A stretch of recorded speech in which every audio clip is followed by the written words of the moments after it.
School ദിനപത്രം മണിച്ചപ്പ് GLPS Arimangalam. ഓരോ വറ്റും പദ്ധതി ആരംഭിച്ചു. അരിമംഗലം. പാഴാക്കിക്കളയുന്ന ഓരോ വറ്റും കുട്ടികളെ വിശപ്പിലേക്ക് തള്ളിവിടുന്നുണ്ടെന്ന് Arimangalam government LP school leader C. Aleena അഭിപ്രായപ്പെട്ടു. ഭക്ഷണം പാഴാക്കിക്കളയുന്നത് അവസാനിപ്പിക്കാനായി സ്കൂളിൽ ആരംഭിച്ച ഓരോ വറ്റും പദ്ധതിയുടെ ഉദ്ഘാടനം നിർവഹിച്ച് സംസാരിക്കുകയായിരുന്നു അലീന. ഒരു വറ്റുപോലും പാഴാക്കാതെ ഭക്ഷണം കഴിക്കുന്ന ശീലം എല്ലാ കുട്ടികളിലും വളർത്തുക എന്നതാണ് പദ്ധതിയുടെ ലക്ഷ്യം.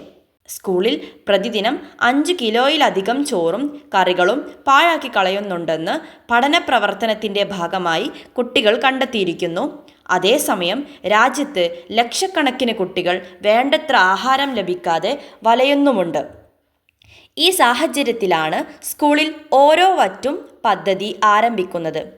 ഭക്ഷണം പാഴാക്കുന്നത് തടയുന്നതോടൊപ്പം സ്കൂളിലെ മാലിന്യ പ്രശ്നം പരിഹരിക്കാനും ഈ പദ്ധതി വഴി സാധിക്കുമെന്ന് PTA പ്രസിഡന്റ് P. സനോജ് പറഞ്ഞു.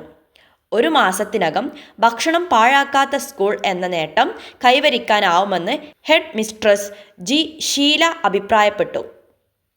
ഉദ്ഘാടന യോഗത്തിൽ C. റീന സ്വാഗതവും KV. അരുൺ നന്ദിയും പറഞ്ഞു.